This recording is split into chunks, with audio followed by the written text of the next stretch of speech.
New Jersey Governor Christie filed the papers a few hours ago, and in just a few minutes, he'll announce his candidacy for president during a town hall in New Hampshire. But is it an attempt to take his party away from the grip of Donald Trump? CBS 2's political reporter Marcia Kramer is here. You've covered this guy couple of times, I think. You know a little about this. Yeah, a lot of times, Dick and Dana. In fact, I was in New Hampshire with Donald Trump and Christie the last time the two met on the field of battle.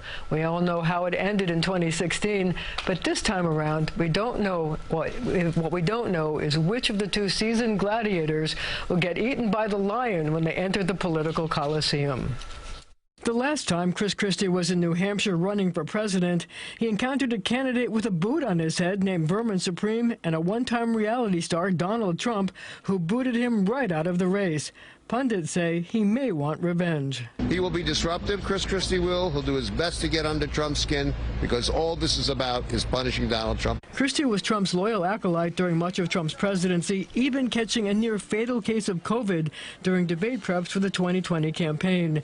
But he broke with him after the January 6th Capitol riots and his false claims the election was stolen. It's over. And we need as a party to move forward. We can't look backwards.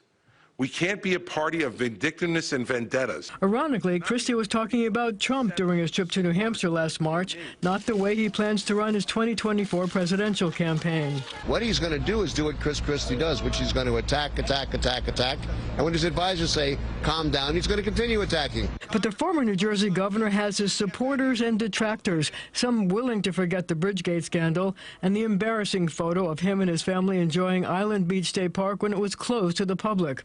Some not. I'm a Jersey boy, and he's sort of a Jersey guy, and I think that's a good thing. He's got the experience, and he'd be a good fit. Not crazy about it. Why? I've only been in New Jersey for 10 years, but I was not very happy with the laws that he passed and his ideas and how New Jersey should be run. I support anyone attacking President Trump, but I cannot. I find Christie appalling. I think his governorship was profoundly destructive to the state of New Jersey. Well, it's going to be a crowded field. Former Vice President Mike Pence is expected to announce tomorrow, as will North Dakota Governor Doug Burgum. Christie should also remember that only 2 New Jerseyans have ever been elected president. And by the way, there were 5 from New York.